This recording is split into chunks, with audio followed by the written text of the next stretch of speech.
The very first corner, lap one, had to fight his way through, a little bit of jostling, a little bit of diving back and forth. And is Otmir waiting for his moment? Can Beresnay turn it into a fight? If Ronhaar goes super aggressive, can Beresnay take advantage? A lot of questions I've posed there. Good news, we're about to get some answers. Down into turn one, change of lead attempted by Jarno Otmir. Beresnay trying to place the car to take advantage. The second place is the crucial position heading on to the last lap. Jarno Otmir gets the lead. He goes against the tactical advice that we heard before the start of the race, and it's Otmir with the lead on the penultimate tour. Otmir's just decided, right, I need to clear Ronhaar because otherwise Beresnay is probably going to come through on the fresher tyres of the pair of them. So Otmir now leads. Very interesting strategy from the Red Bull driver, it has to be said. Ronhaar's probably thinking, okay, no worries, I'll have that DRS on the final lap. Or will he fight on this lap? So many questions again, Alex.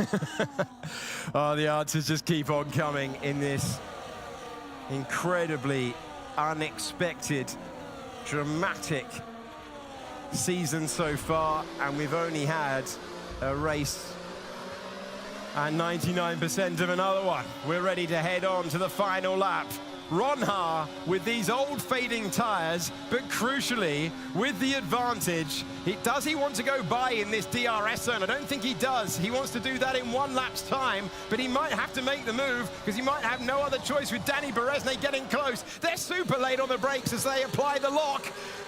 The top three almost glued together. It's going to be another last lap shootout for the win. Otmir across the line. Can he stay there on the final lap? Strap yourselves in, because here comes Ronhaar once again into turn one. Otmir's defensive on the inside. Does Ronhaar try and sweep all the way around the outside? Beresnay watching, waiting for the opportunity, but it is Otmir still ahead.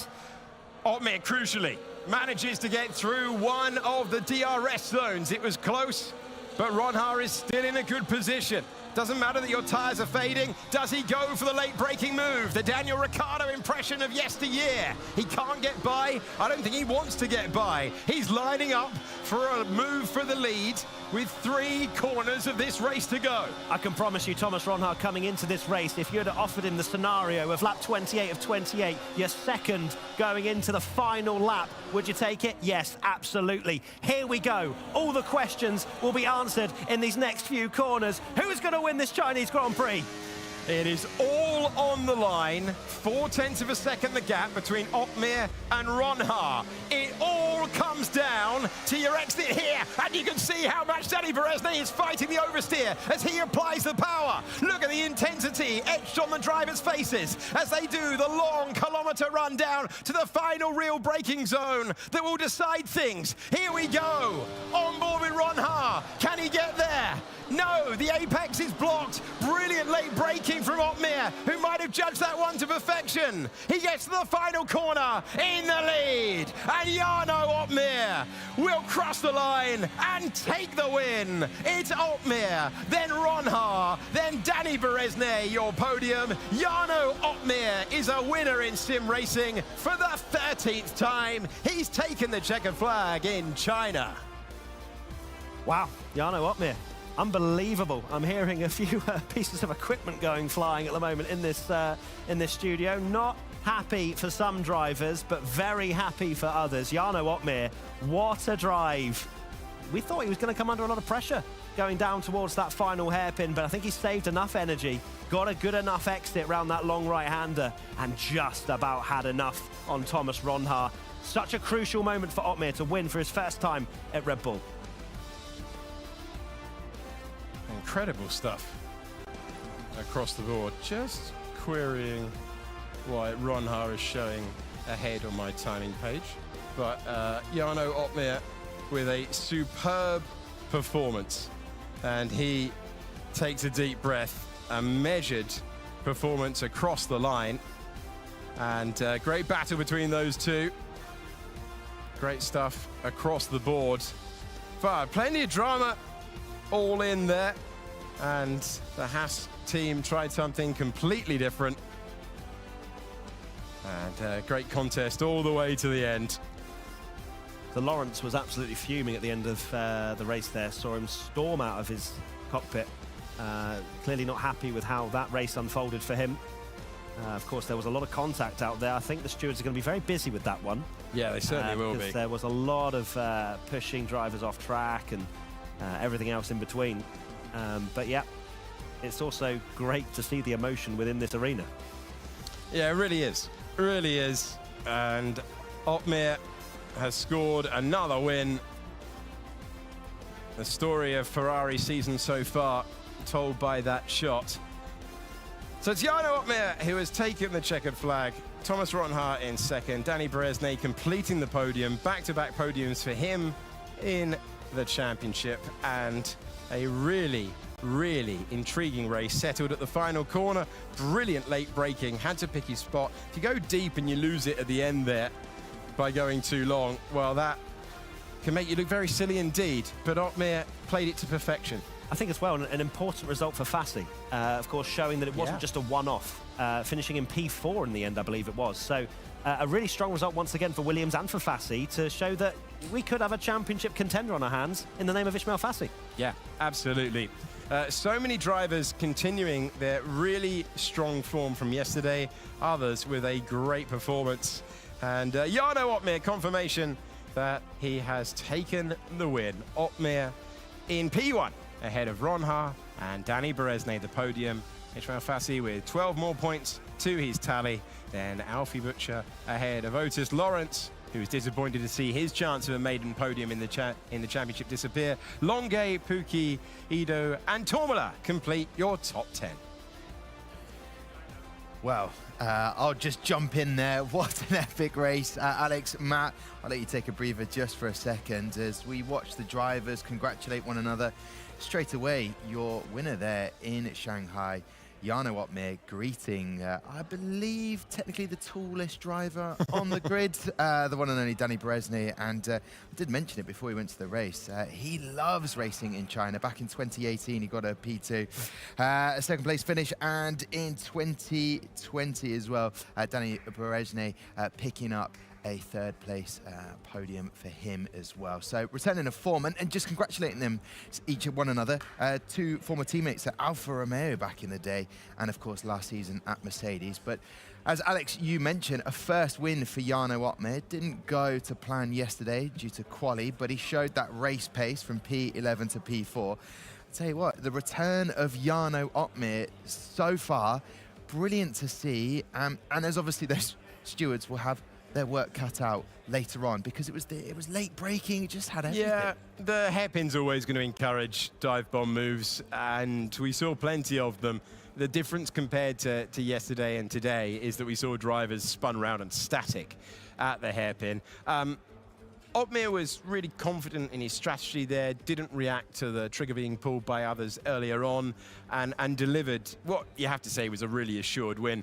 Intriguing that he went a different way with the strategy to take the lead on the penultimate lap, not the last lap like we all expected. Had the confidence to pick the braking spot towards the end. If you try and do that and just sail on by, nightmare. Yeah. And you've got egg all over your face. But he did that really well. That's harder than it looks. Not a contest that we expected into the hairpin on the last lap. No, but great defending in those last couple of corners from Jarno. The spicy of all the spicy battles that one was, Ronhaar and Jarno. I mean, they've got some history, and on track, that's where they do the talking these days, and Jarno comes out on top. But again, brilliant drive from Ronhaar as well.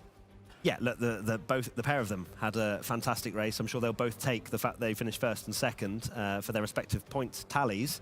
But Otmar just showing, I mean, we said it, right? We said it literally. Sort your qualifying out, Jarno. You're probably going to win. And that's exactly what we saw. He's not fazed by other people's strategies. He's not fazed by a really early stop by some of the drivers. He knew it would come back to him.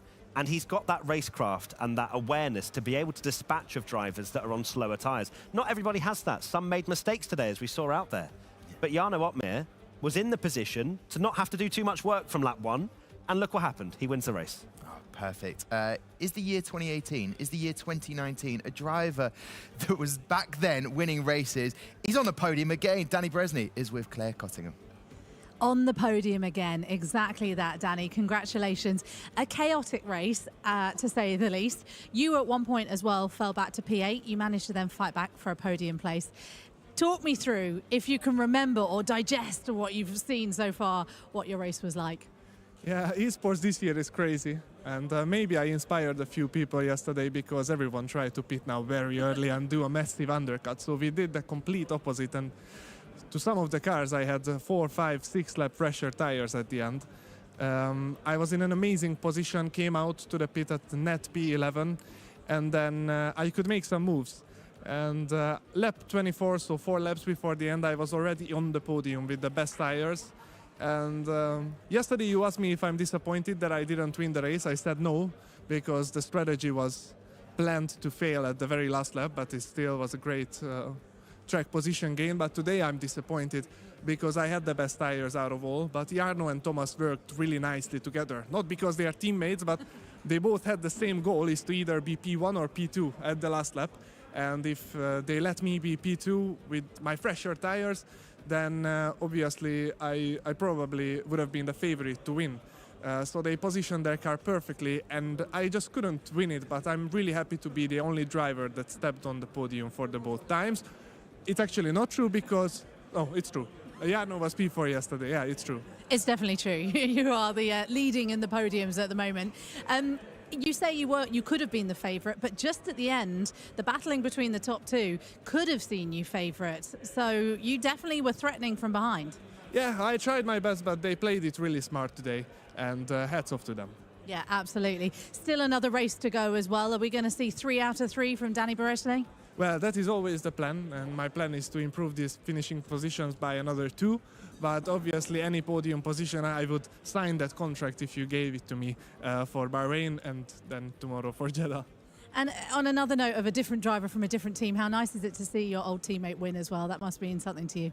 Yeah, Jarno is amazing, and especially in the first stint. I think that's the place when he won the stint, because the race, he had an amazing start, but just before the pit stops, he did pace that no one could overtake, even though he was completely alone, defenseless, without slipstream and DRS. And yeah, he was just super fast, so this raw pace is definitely a deserving performance for him for the win. Next time it will be you. Yeah, hopefully. Thank you so much for chatting. Let's bring in second place Thomas Ronhaar. Thomas, how are you doing? We haven't spoken to you at all yet. How are you feeling? Are you feeling good to be back in the championship? Yeah, no, of course, after the first race, I was fighting for, well, the win, I would say P2, potentially. Unfortunately, an incident which I will admit was kind of my fault. I should have probably waited a bit more patiently, which is exactly what I did today with Jarno. The issue was throughout the race, the trainer speed he had was really, really powerful. So I knew when he was ahead of me, it was going to be nearly impossible to bounce back. I had a full battery on the last straight. Unfortunately, it meant absolutely nothing. But yeah, P2, big points for the team. And yeah, we'll see what happens in Bahrain. It was one of those races where we didn't know who was going to win, which we've seen throughout the whole of the 2025 season so far, and we've only had 2 races. Can you believe it? We've got another race coming up, obviously, later this afternoon. It was close, though, to the end. You really fought with everything you could to get past one of the most experienced and impressive drivers on the grid. I'm only saying that because I know he can hear me. Yeah. Oh, no. But like I said, I tried my best on all the tyres. It was really hard to manage up front, especially with leaning so much. It's really hard to manage the tyres around there because the tyres mean a lot around there. Once you drop off, you're very vulnerable for the guys behind. Luckily for me, there was plenty of incidents. Unfortunately, including my teammate Renner, he was in a great position. But yeah, unfortunately, I didn't get points for him, but I'm sure he'll bounce back. Yeah, in terms of me, I think I maximized everything I could do today.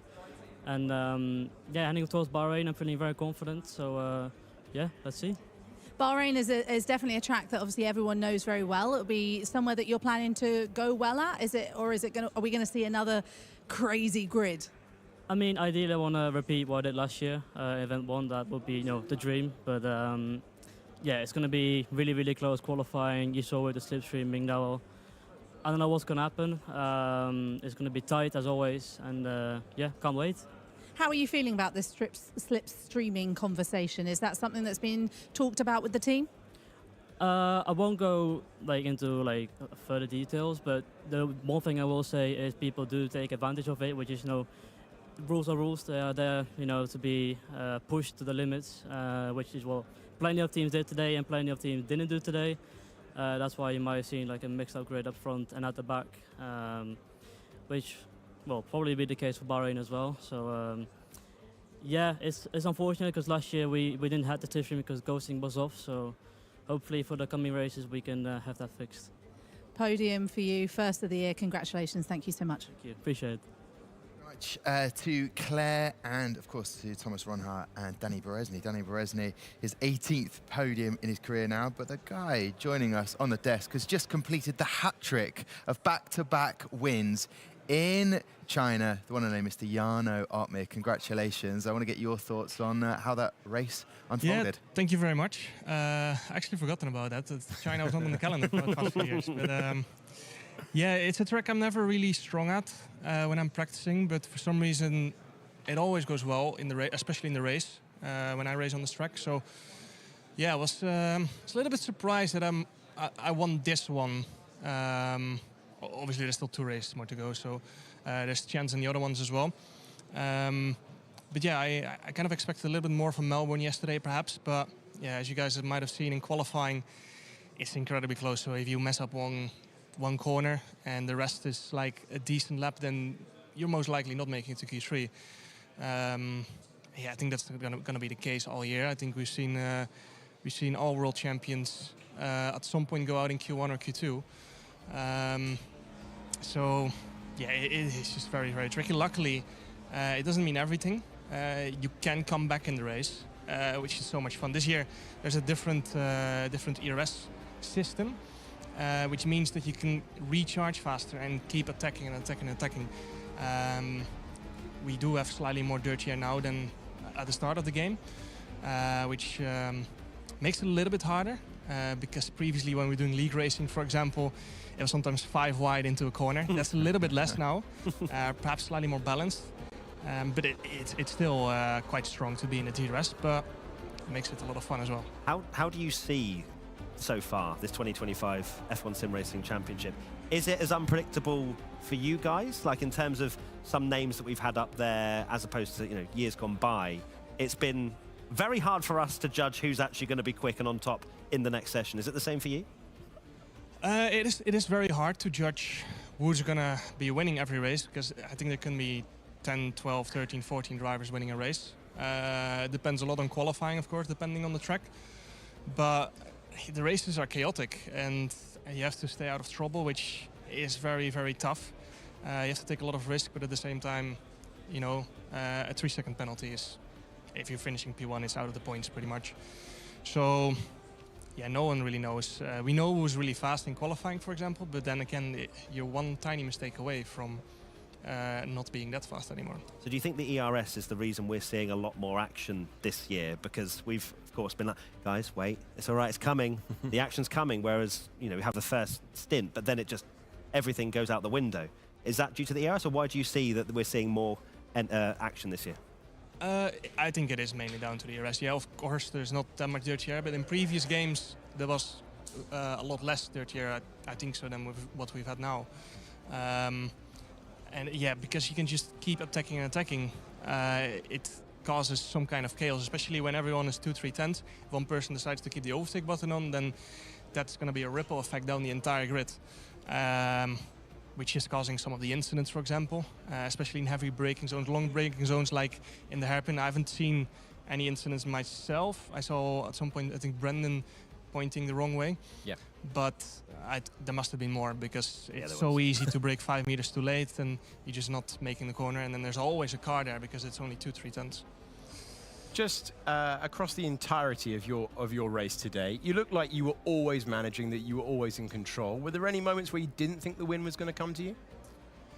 Of course, the last 2 laps is always a tricky one, because obviously I want to be in P2 going into the last 2-3 laps. But then I had Berezny behind me on 2-lap freshly tires, which, depending on the track, can be quite a lot. China is really hard on the tires, especially because of all these long sweepers.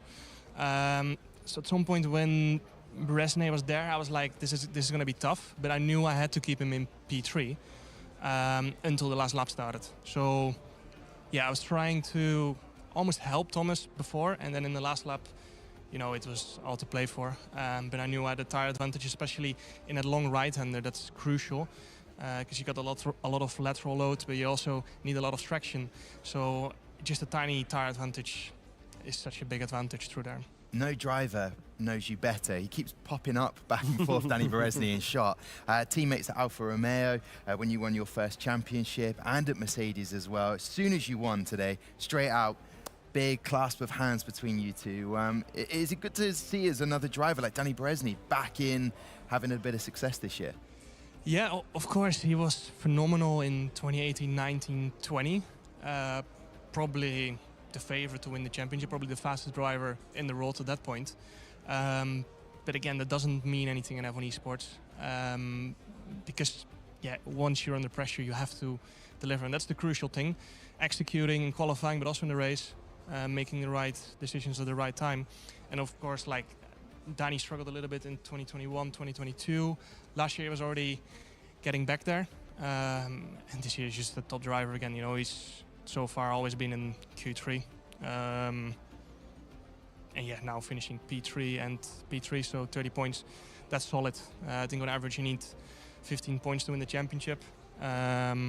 So he's a title contender at the moment, but there are only 2 races. I mean, I tell you what, they're title contender, but he's very happy. I've not seen him so smiley as he normally is. Let's have a look at the driver standings as we round things out of this epic race. And I will be asking Jarno how he feels about the fact he is at the top of the driver standings at the moment, provisional standings, of course. How is it feeling being in the Red Bull? I mean, the merch looks amazing. I haven't asked Matt Gallagher what his favourite merch is this year, but what does it feel like, Jarno, to be at Red Bull now and getting that first win under your belt?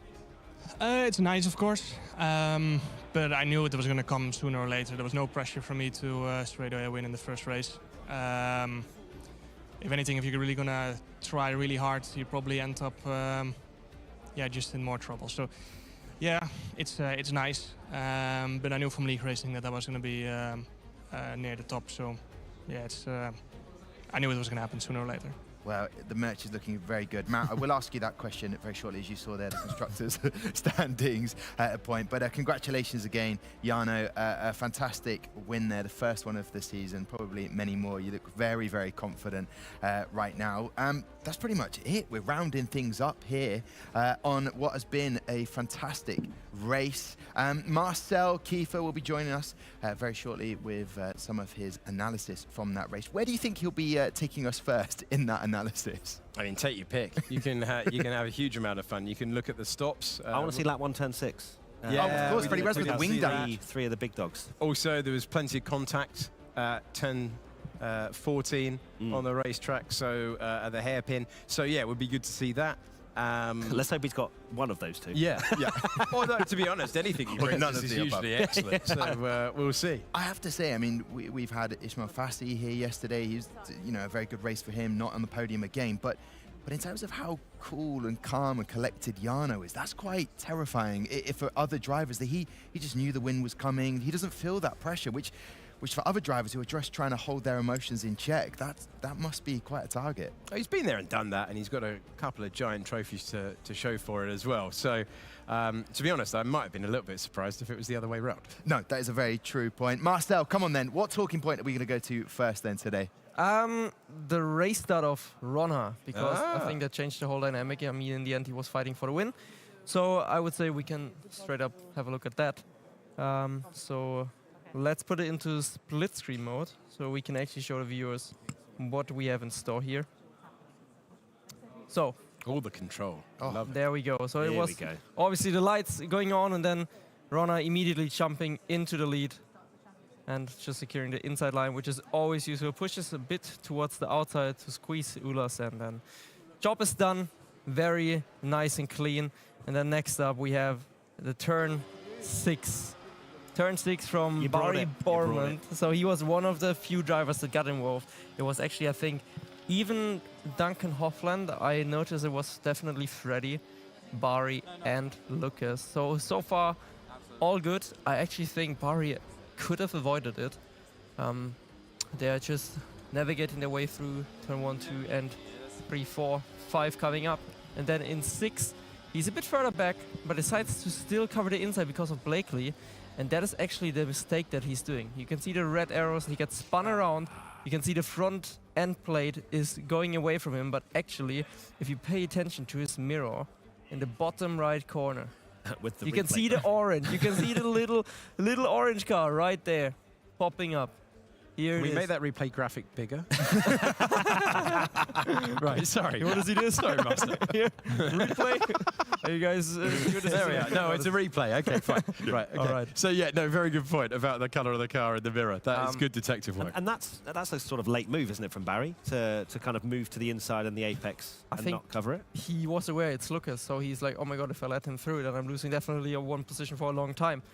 But at the same time, if he would have stayed a bit further towards the left, there was so much space. He probably would have had a completely different race.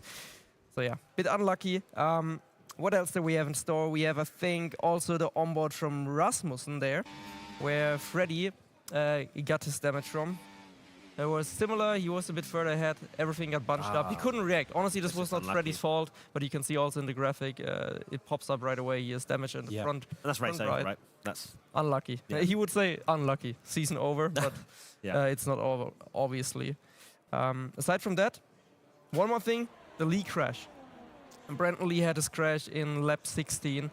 He looked very good until this point, but then somehow, I think it was mainly in him. They just tagged each other and it was game over also for the kick Sauber driver. And yeah, I mean, those were for me like a standout moments. I mean, aside from the overtakes, obviously, but this was, we didn't see that many crashes yesterday. In Australia, it was fairly clinical, no big issues, but they immediately lap one, lots of chaos. And tyre management, Marcel, how did you see it shake out? Very interesting. Again, Jano obviously with his typical going long, Bersney even longer. I felt like initially that could be a mistake. Pookie went even longer than that. And sometimes this can pay off, but usually if Jano pits, that's a good time to know, yeah, you shouldn't go much, much longer because he has a good feel for these things. I don't know. Every single year he does the same thing. I did not expect Haas to hold on for so long to that leading group. I actually thought when I saw them start on softs, like, what are they doing? But then they went in. Almost with, worked though. It yeah, almost worked. It worked, but in the end, the tires still gave in. And I mean, they were on the same strategy as Lawrence, who still Yeah, managed yeah. to hold on. I mean, that's impressive in itself for Lawrence to hold on to those mediums for that long. I mean, then Otis could have also started on softs if he knew he would go in that early. But I mean, in the end, it worked out very well for a couple of drivers. For some, it didn't. Otis, another race like that where he qualified quite high up and then he dropped a little bit. But it's good experience for him. He's still, I know he actually gained 2 positions, right? Not bad. And just quickly, Josh Edu from Yeah. 20th on the grid to 9th. That is that impressive. needs. Wow. And Alpine picking up their Two- first points there, yeah. and with Joni Tormolo, it's been a while since he picked up a point, and he's done just that. Can I ask that question though? With Haas both starting on the softs, as the both two drivers are in the top 10, was that the right strategy? Could they've gone with an alternate strategy there? In hindsight, no. No, That was okay. not correct.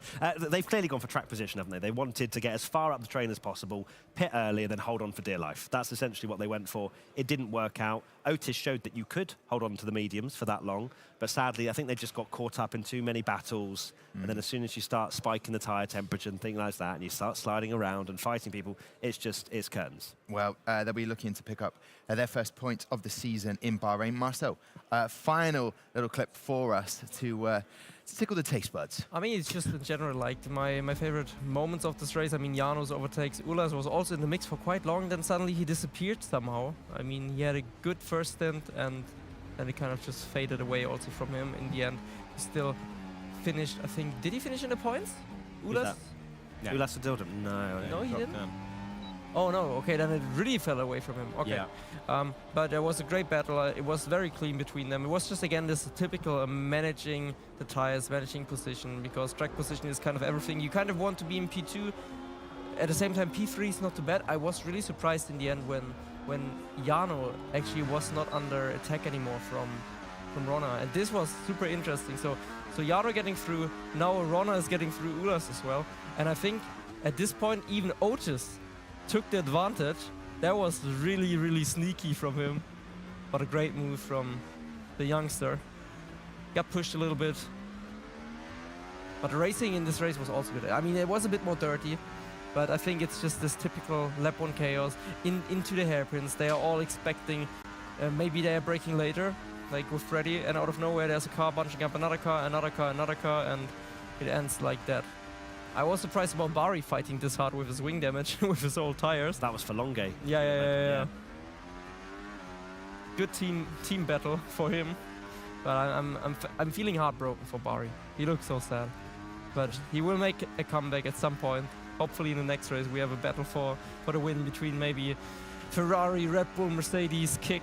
There will be quite a battle, and maybe Otis Lawrence is also in the mix for his first victory of the season. And as a rookie, that would be very impressive. Jarno, of course, with his strategy again. It's so, I know exactly how Thomas and all of these guys feel. They are like, okay, we are taking the safe route. We're pitting a little bit earlier. It's still later than some guys. But then you see this other Dutch guy. He's just staying out. You're like, when is he finally gonna pit? Then you're like, where's Jarno? He's 3 seconds behind the pack. All good. And out of nowhere, last 5 laps, where the heck is he coming from? It's every time the same. It was also for me in China. He did the same thing to me, and I was like, I have it under control. Oh, whoa. So that's where Lawrence, of course, Lawrence got out the cockpit very unhappily. Yeah, So I think that was the contact that really through sent the his fast race. sweepers. Yeah. Good reaction from Dani. Picked the right lane. Also Batya with a great recovery, I think. Started outside of the top 10, and then still great racing here as well. That race was also good. I mean, some drivers told us it would not be that exciting, but it was very good. I really enjoyed this race. So basically, we just don't believe the Yeah. They're all sandbagging. Oh, and that's a beautiful move. Wow. I think actually Isma and Dani, they were on similar tire life, and Dani still pulled this move. Yeah, off. Fassi was on the same as Otmir. Yeah, Wow. I believe so. and Bresnay with the freshest tyres of all of them, but that's making That's use of the rubber ridiculous. brilliant. At this stage, right, if you were to pause it and not know the rest, lap 25, 28, you're putting Beresnay probably as the favourite to win at that point. I thought Fassi or Beresnay in the final lap because of the slipstream, but then they were all a little bit too far away. Beresnay also got a little bit of oversteer onto the long straight, and for some reason, I don't know why. I mean, Jarno obviously full battery, everyone is pushing with the battery, but he did not have DRS.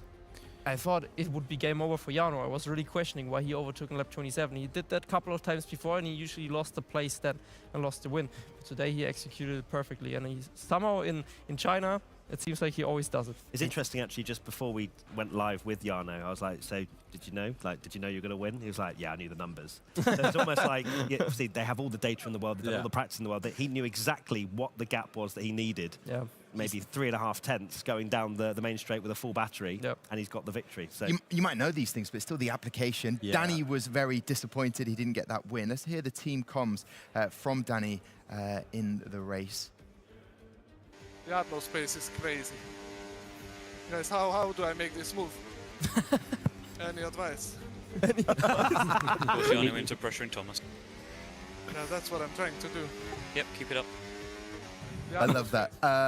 Mid-exam, get a couple of questions answered. I still love the braking as well. The head just goes flying back because he has such brake pressure. Mr. Earthquake. Amazing. I didn't tee it up, but we have got an interview right now with Claire Cottingham and Ismail Fassi.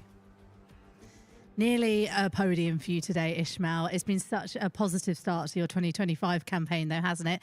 Talk me through that one, though. It was a bit chaotic. You came in here, you laid back and you said, I'm sweaty. And I thought, lovely, get to sit next to you. Thanks, first of all. It was a very chaotic race. I imagine you saw it at the back, in front,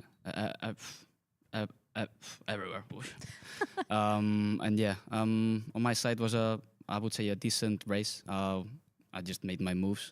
Strategy was the one we wanted. Just go along and try to pass everyone in front of you who have the worst tire wear, worst tires, and it worked. I finished 4th from P7. I'm equal with Jarno in the championship, so yeah, happy. I mean, what a brilliant start, like I said, to the championship, not only in your performance, but the fact that it's now being seen within the championship standings. Did you think coming into this season that you'd be where you are now? I wouldn't say that I would be equal with championship leader on round 2, but I was confident that this season was going to be a good one. Pace was there. My performance in Australia showed it. Same here. I hope it continues, and we will see. We spoke to you yesterday and I said, you know, last year there was some absolute brilliant glimmers of such talent from you. And now it's really sort of, it feels like we're only 2 races in, but it all seems like it's coming together a little bit for you. Well, I hope it keeps like this. I don't know, I just give my best, and well, if I'm not happy, then you will see it. And if I'm happy, you will see myself smiling, as you can see now. So yeah, just looking forward to keep this level, to keep scoring points, a lot of points, and yeah. You're definitely one of the most passionate drivers out there. We do hear, obviously, around the arena, lots of expressions of frustration or happiness. And for yourself, you're always one of the most vocal. Yeah, I mean, you saw it yesterday. I was crying after quali and the race. Like I said yesterday, it was a very emotional race.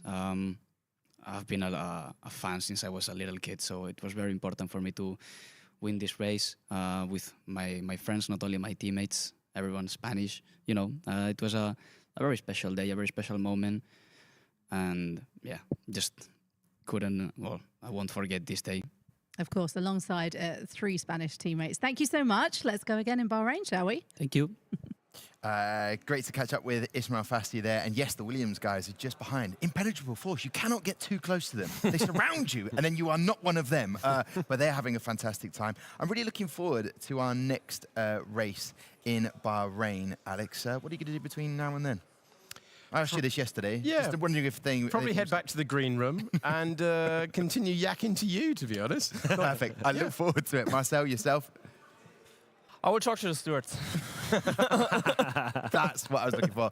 To Marcel Kiefer, Matt Gallagher, and to Alex Jake, and of course, Claire Cottingham, our pit lane reporter, chatting to the drivers, asking those all-important, difficult... Doesn't care what I said Matt Gallagher. No, you don't care what I'm up to. No, absolutely you not. asked. 110% not, because I'll see you in the green room. 18:15 is the time to jot down Central Eastern Time. 18:15 for quali as we go around Bahrain for round 3 of the F1 Sim Racing World Championship 2025. We'll see you then.